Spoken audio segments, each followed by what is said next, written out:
que nuestra compañera Nancy Flores le hizo una entrevista al doctor Oscar Rojas Silva. Él es economista, tiene estudios de maestría y doctorado en la UNAM sobre la crítica de la economía política. Además, él es director del Centro de Estudios del Capitalismo Contemporáneo y comunicador especializado en pensamiento crítico en Radio del Azufre y Academia del Azufre. Es una entrevista que pues realizaron el día de ayer y van a hablar justamente del tema de los 30 días del gobierno de la doctora Claudia Sheinbaum y una invitación a un curso gratuito de economía para principiantes. Ya estamos con el doctor en economía, Oscar Rojas Silva, catedrático justamente de esta materia en la Universidad Nacional Autónoma de México, y hoy pues vamos a conversar con él de una estrategia que tiene a nivel académico para que todas y todos empecemos a comprender la economía, y de paso pues aprovechamos para preguntarle cómo ha visto los primeros 30 días, el primer mes de la presidencia de la doctora Claudia Sheinbaum Pardo en materia económica. Respecto al curso que nos va a presentar, es un curso gratuito. Él nos va a dar ya todos los detalles un poco más adelante. Bienvenido, doctor, al programa de Contralínea. Muy buenos días. Muy buenos días, muchas gracias, Nancy. Siempre un gusto estar aquí contigo y con tu audiencia. Doctor, pues justo aprovechar este encuentro en el que nos va a hacer una invitación a la audiencia de Contralínea a acercarnos al mundo de la economía, la importancia que tiene, pero aprovechar también para preguntarle cómo ha visto este primer mes en materia económica de la presidenta Claudia Sheinbaum. Había muchos augurios de que el peso se iba a caer, que íbamos a enfrentar una crisis prácticamente de inmediato después de que el presidente López Obrador dejara ya el gobierno. Y lo que hemos visto es un periodo, me parece a mí, de estabilidad, claro, con sus vaivenes que tienen que ver también con las elecciones en Estados Unidos, que son pues ya este 5 de noviembre, pero ¿cómo ha visto este primer mes de la presidenta? Sí, pues justo, yo creo que ahí el concepto clave con respecto a la continuidad serían, digamos, lo he enunciado como el derecho económico a la continuidad, en el sentido que los planes económicos, por lo regular, los estructurales son de mediano a largo plazo, entonces necesitas tener la posibilidad de irlos madurando. Y eso es lo que está pasando, ¿no? En el primer sexenio de la Cuarta Transformación, digamos que fue el freno de la tendencia de cómo se venían desarrollando las cosas, es decir, convirtiendo todo en propiedad privada corporativa. Y ahora fue el freno para empezar a recuperar la presencia decidida del Estado en la economía. Y ahora lo que estamos viendo, pues es uno, pues es que vamos a ver dos cosas, ¿no? Todavía había pendientes estructurales para hacer efectiva la política económica y el bloque de reformas constitucionales tienen también este sentido, ¿no? De ir fortaleciendo la presencia del Estado e ir arreglando muchas cosas que hasta ahora habían sido parte del modelo anterior. Eso por un lado. Y el otro también de que vamos a empezar a ver también el proceso de maduración de las obras prioritarias que se fueron desarrollando. Esto se le agrega, además, también que se ha hablado, por ejemplo, creo que algo muy importante es la reforma administrativa, es decir, hacer no solamente un Estado más barato, sino ágil, ¿no? Y creo que con, por ejemplo, la reunión de la ventana única que se tuvo con empresas de Estados Unidos va en este sentido. Tenemos de cara la tormenta de inversión extranjera directa que va a venir por motivo de nearshoring y tenemos simultáneamente una inestabilidad muy presente con Estados Unidos, ¿no? En el contexto de que la economía global está en estancamiento, por eso no tenemos todavía reflejos de tasas de crecimiento. Pero lo que sí es verdad es que la crisis de Estados Unidos implica al mismo tiempo la posibilidad de que México tenga, digamos que de alguna manera, mayor campo para poder postular su propio modelo, es decir, hay libertad de acción. Entonces, con todo esto, lo que quiero decir es que estos primeros 30 días ya nos permiten clarificar de que se está aprovechando lo que se hizo en el primer sexenio. Y lo otro es de que además se está ya prefigurando no solamente cómo continuar la estabilidad macroeconómica, que es una de las grandes resultados del primer sexenio, sino cómo dar el gran salto, ¿no? Cómo hacer la evolución hacia un país que tenga capacidad de desarrollar su sector industrial, ¿no? Entonces, creo que ya esto de conjunto, y por supuesto, sin olvidar que nada de esto tendría sentido si no se fortalece el estado de bienestar. Entonces, creo que son buenas noticias porque sí hemos estado viendo día tras día con los cambios constitucionales que hay todo este momento de reorganización, ¿no? Es como cuando un avión va acercándose a la pista ya para poder ahora sí acelerar, ¿no? Y antes hay muchísimos preparativos, pero en este caso yo lo que veo es que con mucha contundencia se está hablando no solamente del retorno del Estado en la economía, sino de forma muy activa con una política industrial de carácter social, ¿no? Pues sí, seguiremos conversando acerca de estos temas tan importantes y también esta parte que usted le llama, doctor, que tenemos el derecho a una economía de continuidad. Justo veníamos de una economía neoliberal donde justamente lo que se nos restaban eran derechos, ¿no? Entonces, esto es distinto y en ese contexto de hablar de nuestros derechos, también la importancia de conocer qué es la economía y justo pues esta conversación también Ujú. tiene como el motivo de hablar de un curso que está lanzando, doctor, un curso que es gratuito, que tiene una modalidad presencial y también una modalidad a distancia. ¿Por qué no le cuenta a nuestra audiencia de qué se trata, dónde se pueden inscribir, qué es lo que vamos a poder aprender si nos inscribimos a este curso y sobre todo, pues, cuál debería de ser el compromiso también de la parte que va a ir a aprender? Claro.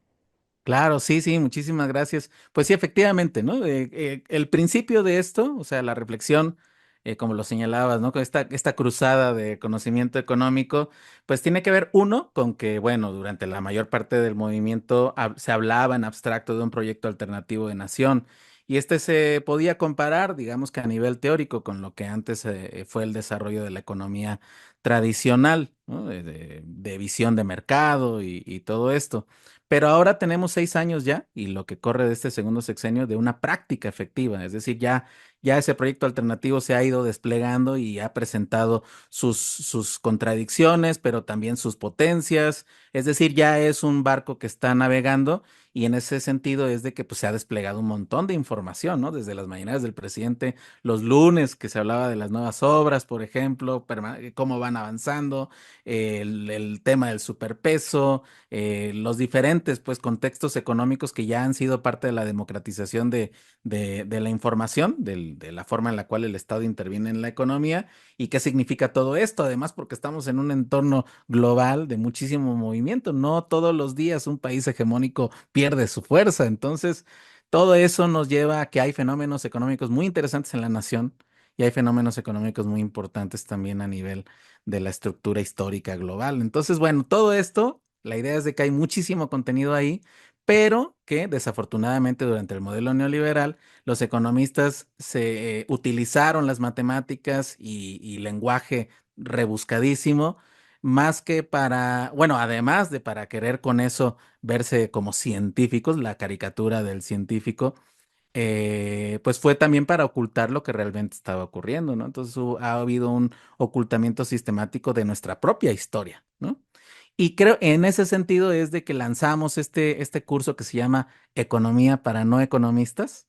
Es decir, en el sentido de que el objetivo es presentar todos estos fenómenos en su complejidad, pero dando elementos muy concretitos para que el estudiante, ¿no? El asistente pueda ir armando su propio mecanismo instrumental para que pueda ir identificando, ¿no? Los temas que escuchan los medios de comunicación, los temas que seguramente van a estar presentes de forma permanente en las nuevas mañaneras del pueblo con la doctora Claudia Sheinbaum, y que es una ruta, es un esquema, ¿no?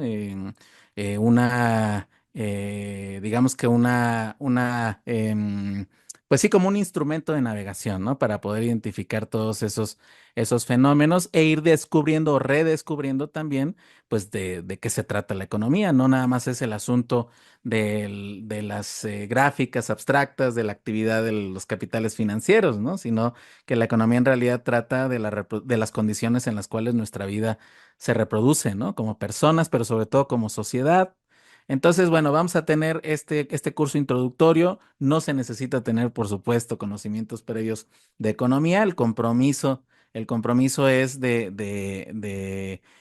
digamos que construir juntos este nuevo lenguaje de entendimiento. Por supuesto, aprovechando toda esta experiencia que ya se tiene e ir construyendo también este mecanismo, ¿no? De pasar de la economía abstracta hacia una economía de entendimiento social, ¿no? Entonces, este se va a llevar de forma gratuita todos los viernes a las 6 de la tarde, de forma híbrida, presencial en las instalaciones del Instituto Nacional de Formación Política de Morena, allá justo saliendo del metro Pantitlán. Y de forma simultánea, en formato híbrido, en Zoom también, ¿no? Vamos a tener esta posibilidad también de participación. Van a ir existiendo sesión con sesión, son 12 sesiones semanales, divididas semanalmente, es decir, son 3 meses. Hacemos, por supuesto, el descanso, ¿no? De nuestras fiestas navideñas, y de Año Nuevo.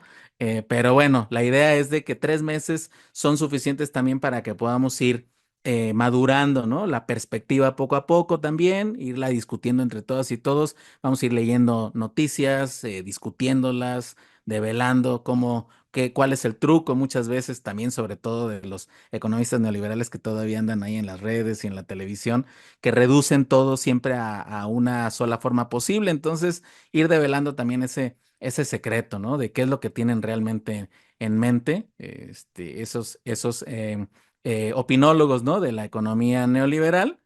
Y también, pues obviamente que durante el curso todos los sucesos económicos de importancia que estén ocurriendo, pues claro que nos vamos a dar la oportunidad para aprovecharlos e ir fundamentando de mejor manera los trabajos de este curso, ¿no?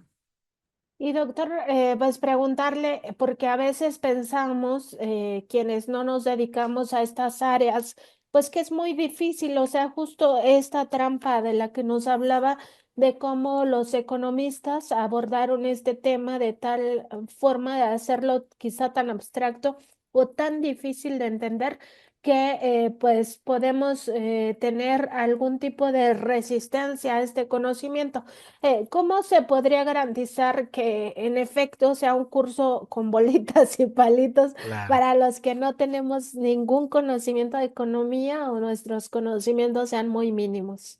Sí, claro. Bueno, pues la idea es de que todo esto también pues está utilizando una pedagogía popular, ¿no? En el sentido de que se rompe la verticalidad del conocimiento y del no conocimiento, ¿no? Sino de que de lo que se trata es de que en realidad los fenómenos los estamos experimentando, o sea, los conocemos de alguna otra manera y muchas veces incluso hasta los practicamos, ¿no? Solamente que lo que acá hacemos es que nos dedicamos particularmente a ver cómo lo enunciamos y cómo lo conectamos en un diagrama, ¿no? Para ir construyendo este conocimiento. Pero bueno, la idea aquí es esa, ¿no? La idea es de que no hay, o vamos a decirlo así, la única requisito para estar en el curso es haber experimentado una economía, haber estado en la sociedad, ¿no? Es decir, simplemente la propia actividad nos va ayudando en ese sentido. Y además también de que debo decir de que, bueno, a lo largo de también este sexenio, por ejemplo, pues estuvimos dedicados no solamente al estudio de lo que estaba pasando también, sino la mejor manera de irlo transmitiendo, ¿no? Es decir, ir retornando a un lenguaje que hable del sistema en su conjunto, insisto, ¿no? No nada más el dato o la autorreferencia, los mismos principios conceptuales, sino mostrar que es la realidad la que es la locomotora, ¿no? Efectiva, la que es la que nos va llevando en las distintas reflexiones y que pues, las consecuencias sociales de decisiones económicas es un solo fenómeno, ¿no? Y que hasta ahora le machetearon, ¿no? De aquel lado, y ahora pues lo volvemos a reconectar, ¿no? Y pues además de que en esta pedagogía, una pedagogía popular, dialéctica, significa también que el profesor está a la escucha, ¿no? Está atento también a lo que se necesita conocer, ¿no? Es decir, a cómo se plantea el problema, también la sensibilidad desde dónde se plantea, porque pues la respuesta va cambiando, es dinámica en ese sentido también, ¿no? Entonces, de lo que se trata también en este curso, pues es hacer una comunidad de reflexión conjunta, ¿no? En este sentido, ¿no? Y pues esto es lo que por lo regular, pues garantiza también en la experiencia que he tenido en la universidad, en los primeros cursos, que los estudiantes también pues reaccionan de forma muy positiva, sobre todo cuando hay un respeto al interlocutor, ¿no? Y también preguntarle, este tipo de conocimiento, ¿cómo podemos, digamos, traerlo a nuestra vida cotidiana? Es decir, este conocimiento al final, pues va a cambiar de alguna manera nuestra Claro. perspectiva. Entonces, ¿cómo nos puede servir en nuestro día a día si somos choferes, amas de casa, obreros, campesinas, jornaleros? O sea, ¿cómo nos puede servir para nuestro día a día? Claro, bueno, pues lo primero es que se fortalece la democracia popular, es decir, se fortalece la conciencia de que mi función es social y que importa. O sea, soy parte de algo con una complejidad mayor que va evolucionando y que al ser parte también yo incido, ¿no? Entonces yo creo que esto mejora en gran medida, pues primero, el conocimiento y reconocimiento de los procesos de cambio, ¿no? Es decir, le da mayor solidez también para que eventualmente esto que decíamos del derecho a la continuidad pueda generar mayor permanencia, no por el lado del poder en abstracto, como se suele decir, sino del convencimiento, ¿no? De que identificar de que lo que se está haciendo realmente beneficia al sector social o no, ¿no? Entonces creo que ese es un macro servicio, vamos a decirlo así. Pero también en lo cotidiano también es muy importante porque nosotros vamos haciendo nuestra economía a través de nuestras redes inmediatas, pues, ¿no? Son nodos muy particulares y entonces en ellos también hay entornos muy complicados, el mundo del trabajo, ¿no? El lugar del trabajo, esto presenta siempre muchos elementos de complejidad y la idea es de que cada quien pueda hacer esta proyección, ¿no? También para poder identificar cómo resolver, ¿no? Los múltiples problemas, ver también qué potencialidades hay ahí que no se han visto, ¿no? O sea, cómo interpretar de mejor manera las nuevas posibilidades que están surgiendo en los distintos momentos, ¿no? Es decir, las distintas batallas que nos toca lidiar dentro del entorno privado, dentro del entorno familiar, dentro del entorno de la colonia. Creo que eso nos ayuda a que vayamos ejercitando cada vez más, no solamente en abstracto el ejercicio de la democracia, sino la acción de resolución de problemas para mejorar la vida de todas y todos, ¿no? Entonces creo que este es uno de de las perspectivas, ¿no? Para poder develar las potencialidades de la organización, incluso política, fuera de la estructura tradicional de partidos, ¿no? Es decir, doctor, que este tipo de conocimiento nos puede ayudar incluso a tener mejores finanzas en nuestro hogar, es decir, a elegir un mejor crédito quizá o pensando en nuestro futuro, revisar qué pasa con nuestra pensión, si es que tenemos un sistema, si es que tenemos una Afore o un sistema de pensión distinto, entender también este tipo de programas como lo que lanzó al final el presidente López Obrador de un sistema complementario de pensiones que esté a cargo del Estado. Para eso nos puede servir para saber cómo gastar nuestro dinero o cómo economizar mejor. Exactamente, sí, es identificarnos como un ciclo de vida, ¿no? Todos somos un ciclo de vida y en cada momento se vuelven relevantes distintos mecanismos económicos, como el que dices de pensiones es importantísimo. Y pues imagínate, ¿no? Cómo durante el neoliberalismo, particularmente desde Cedillo, se hizo toda una campaña, un despliegue publicitario de la privatización de pensiones.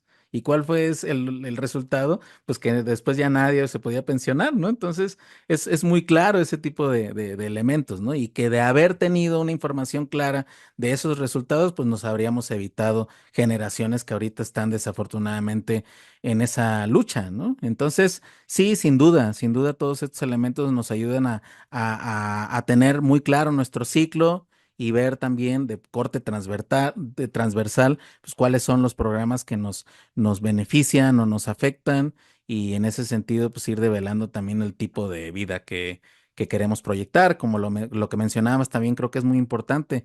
Las formas de consumo también son de lo más relevante, ¿no? O sea, decidir incluso voy a una tienda de conveniencia transnacional tiene sus implicaciones que si voy a un tianguis va a tener otras implicaciones. Entonces, develar esa información nos va cambiando nuestra forma de consumo. Sabemos que también hay mucha publicidad que te lleva hacia, que es una de las características del neoliberalismo, liberarte crédito, pero no para lo productivo, sino para las propias mercancías que ellos venden. Entonces, identificar también, ¿no? Todas aquellas cosas que somos inducidos a comprar, pero que no necesitamos realmente. Entonces, nos lleva a reflexionar cuál es nuestra canasta de necesidades reales, ¿no? En tanto mi comunidad no se va a necesitar lo mismo en la ciudad que en una población media, por ejemplo, o culturalmente también es muy importante privilegiar ciertos productos que otros. Es decir, creo que devela esto también de la vida cotidiana, ¿no? Poder construir el tipo de consumo, que además también creo que una de las cosas muy importantes en este sentido es que salieron a la luz, por ejemplo, ahora con la pandemia, ¿no? O sea, el tipo de productos que consumes puede ser la diferencia entre lograrlo o no, ¿no? Ante una situación extrema de salud. Entonces, creo que hablaríamos pues de un fortalecimiento de la democracia económica en ese sentido, ¿no? Que yo identifique m- mi tipo de consumo, pero también el tipo de producción que yo estoy alentando con ese consumo, ¿no? Identificar el tipo también de otros agentes económicos que hay muy variados, ¿no? Que pueden ayudar o que pueden causar daño, ¿no? Entonces, es como unos lentes especiales que te permitan voltear a ver y poder tomar decisiones con mayor información en este sentido, ¿no? No por el lado de la producción de mayores mercancías, sino por el lado de la reproducción de lo que importa, ¿no? Que es, al final de cuentas, la vida, ¿no? Claro, doctor. Y también preguntarle en este mismo contexto, ¿esto también nos daría herramientas para vigilar al gobierno? Y esto se lo pregunto porque hay una promesa, ¿no? De no mentir, no robar y no traicionar al pueblo de México. Y parte de este último apartado de no traicionar al pueblo, pues es no regresar a la política neoliberal, que todo lo que ganamos en ese terreno pues no nos lleve a eso. Vemos algunas noticias que a mí particularmente me prenden ciertas alertas, como por ejemplo esto de que se mantiene una línea de crédito multimillonaria con el Fondo Monetario Internacional para México y que de inmediato el Fondo Monetario Internacional dice, estoy en contra de tu reforma judicial y además quiero que hagas reformas fiscales, ¿no? Ujú, De inmediato. claro. Entonces, esto nos serviría de vigilancia justo para que desde Hacienda, por ejemplo, si hubiera un neoliberal que ya le pasó al presidente López Obrador con Ujú. sus dos primeros secretarios que eran neoliberales, y bueno, vamos a ver hasta dónde llega Ramírez de la O, ¿no? Pero que pudiera ser el caso, ¿no? Una Sí, traición que no claro. necesariamente venga de la presidencia. Esto nos daría elementos para decir aquí hay un foco rojo, alerta pueblo, vamos a Así movilizarnos es. para evitar esto. Así es, justamente. Sí, se trata del ejercicio de esa soberanía, ¿no? Máxima, ¿no? Y creo que eso es muy importante porque sí, o sea, de repente este es un gran ejemplo de los secretarios de Hacienda, cómo tienen su funcionalidad, pero hasta cierto momento ya se vuelven problemáticos y hay que avanzar, ¿no? Y así hemos estado avanzando y creo que sí es muy importante, o sea, porque obviamente no se trata simplemente de la confianza que se tiene, pero no puede quedar ahí porque precisamente las batallas no se quedan en el entorno nacional, sino que como bien dices, estamos en un entorno internacional también complicado porque, por ejemplo, la Agenda 2030 y las grandes directrices que se han generado desde los organismos internacionales, pues siempre se presentan como ideas incluso hasta medio neutrales y que alguien en lo particular pudiera decir, pues no hay ningún problema, ¿no? Vayamos a atacar el cambio climático, preservemos, ¿no? pero que ahí es donde viene también una parte importante y que se estará desarrollando en el curso, que es tener bien ubicado la historia económica en la cual hemos estado particularmente, ¿no? Porque no hace mucho, en los ochentas, con las cartas de intención del Fondo Monetario Internacional, pues eso era el asunto, ¿no? Te doy asistencia técnica, asistencia de créditos, a cambio de condicionantes en tu política económica. Entonces, por supuesto que una de las cosas importantes que tenemos que hacer con este curso y en general con el retorno de la economía nacionalista, en este sentido, pues es identificar, ¿no? Aprender de lo que ya sucedió, de esta historia, y por supuesto, en todo momento tener claridad el proceso que estamos librando en ese momento y cómo es parte de muchos otros procesos, por ejemplo, ¿no? Por ejemplo, la reforma fiscal en general puede ser una muy buena idea, pero no en todo momento, o sea, dependiendo, ¿no? Y ese dependiendo siempre es un lugar de análisis, ¿no? ¿Por qué y en qué sentido y quiénes son los beneficiados? Y sobre todo una gran pregunta que por lo regular en la economía tradicional no se admite como parte del análisis que acabamos de estar haciendo, que es el cruce precisamente con la economía política, es decir, todo proceso económico está inmerso en relaciones de dominio y que si no las observa, pues entonces, pues hacemos en abstracto y medimos y tal, pero no estamos al tanto de las potencialidades de cambio efectivo. Entonces, a la hora que retomamos ese tipo de temas, pues nos ayuda, por supuesto, y como bien dices, ¿no? Porque en última instancia, los estados también tienen sus límites en sí mismo por toda la estructuración que tienen también a escala internacional, las distintas presiones, la propia lógica e inercia de una república construida bajo los principios que ya conocemos. Entonces, creo que en esta medida, siempre el que va a poder dar un paso adelante más allá, ¿no? Con mayor creatividad y solidez, pues son los pueblos en sí mismos. Y esos pueblos reconociendo todo eso, teniendo mucha claridad de su historia. Creo que ese es, y de la historia económica en particular, creo que es el secreto para que podamos estar permanentemente ayudando, ¿no? O sea, no de forma exterior, como tratando de enjuiciar, sino ayudando activamente a incluso, ¿no? Que de repente el Estado pueda decir, oye, pues el sector social ya va para allá, ya está planteando esto, y pues precisamente con las presiones internacionales, el mejor antídoto es la presión social desde dentro, ¿no? Que eso es lo que evita lawfare, evita que puedas tener un retroceso político, que evita los procesos de violencia mediática, de tergiversación. Y pues esto, insisto, ¿no? En un momento de cambio internacional en el que estamos, creo que el fortalecimiento del sector social en este sentido, pues nos puede llevar a un lugar que ahorita quizá nos es difícil imaginar, pero que México potencialmente pueda alcanzar. Y doctor, finalmente una última pregunta. ¿Esto también nos ayudaría, este tipo de conocimiento, para temas de democratización del presupuesto? Se lo pregunto porque justo en el sexenio del presidente López Obrador se impulsó que programas como La Escuela es Nuestra o La Clínica es Nuestra, donde ya la gente tiene una participación directa en el ejercicio del recurso público. Es Ujú. decir, se confía en la gente que está en los alrededores o que tiene incidencia, por ejemplo, los padres y madres de familia o tutores para el ejercicio del presupuesto de la escuela, para que ellos decidan a qué mejoras. Y lo mismo en La Clínica es Nuestra. Esto también nos ayudaría, este tipo de conocimiento, para esos programas que quizá en un futuro sean mucho más amplios.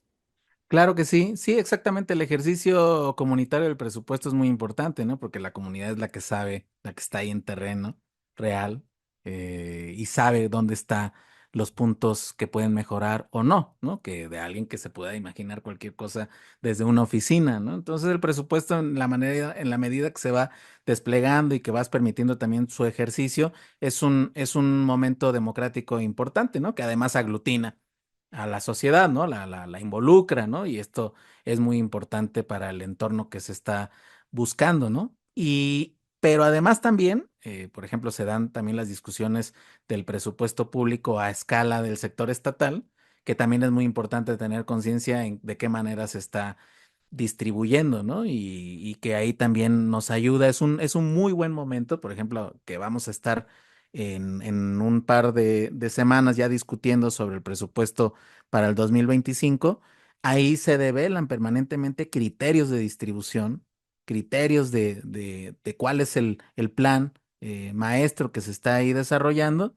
Y yo creo que en la medida en que podamos ir uniendo, ir haciendo la pinza entre el ámbito local del presupuesto y su ámbito nacional, es como van a empezar a surgir también muchas ideas económicas que pueden transminar en el Inter, ¿no? A nivel de los estados, a nivel de las regiones, que en economía muchas veces la, la, la frontera oficial, estatal, no es lo mismo que la frontera económica de un entorno. Entonces, sí, sin duda, ¿no? Y además de que, pues el problema que tenemos estructural es que la mayor parte del presupuesto tiene cargas financieras o tiene cargas de lo que se conoce como gasto corriente en sueldos y salarios y gastos, y que la austeridad republicana se convierte, es algo que vamos a estar viendo en el curso, ¿no? Como la estrategia maestra, ¿no? Del sexenio de López Obrador fue este mecanismo de austeridad republicana porque el objetivo en última instancia es de que tú vayas liberando recursos para que estos se multipliquen. Es decir, en lugar de que se vayan a simplemente gasto, que se vayan a inversión, ¿no? Porque la inversión tiene siempre un efecto multiplicador, es como energía que depositas en tierra, en una maceta, vamos a decirlo así, y que le echas agua y de repente cuando menos te das cuenta ya hay una variedad ahí floreciente, ¿no? Entonces es igual con el presupuesto, ¿no? Mientras más recursos se tengan para efectos de inversión y que esa inversión además provenga de la experiencia de la sociedad evolucionando, pues te asegura las mejores prácticas, ¿no? posibles para esto que decimos, ¿no? No nomás la democratización en la política, sino la democratización también de la economía en sí misma. Doctor, pues cuéntenos dónde se inscriben las personas que quieran ir al curso de forma presencial, dónde se inscriben las personas que quieran tomarlo a distancia y sobre todo hasta cuándo se tiene como plazo para esta inscripción y pues todos los detalles. Claro que sí, muchas gracias, Nancy. Sí, pues en la página del Instituto Nacional de Formación Política, en sus redes, ya está ahí el cartelito de Economía para No Economistas. Yo también ya está también mostrado en mi página, economistadeazufre.com. Ahí hay un QR, es muy sencillo, con el QR ahí se dispara un formulario de Google y ahí mismo, ¿no? Está para sus datos generales y por supuesto, si van a asistir de forma presencial, altamente recomendado, o si lo hacen a través de Zoom, ¿no? Para habilitar para poder hacer una valoración de cómo vamos a funcionar en el formato híbrido. Las inscripciones están abiertas. Ahorita, bueno, estoy contento porque ya estamos por alcanzar las 1,000 personas que están ya inscritas en el curso y que estamos abriendo las inscripciones hasta un día después de la primera sesión, el 9 de noviembre, que es sábado, ¿no? El 8, este próximo viernes, vamos a estar presencial con la primera clase de inaugural también, incluso los que vayan a tomarlo de forma a distancia pues pueden ir ese día también sería bueno también conocernos e ir también ahí conectando energéticamente, aunque después ya se regresan a la versión Zoom para ir construyendo esta comunidad. Va a haber un Telegram ahí que se va a abrir también para estar permanentemente pasando y comentando las noticias que están ocurriendo, ¿no? Ahí voy a estar en las semanas pues también lanzando algunos comentarios, adiciones a lo que se discutió y por supuesto pues muy contento de construir esta comunidad, economía para no economistas, ¿no? Doctor, pues muchas gracias por la invitación a nuestra audiencia y pues esperamos que también tenga muchísimo eco. Muchísimas gracias por el espacio y pues un abrazo y nos vemos pronto.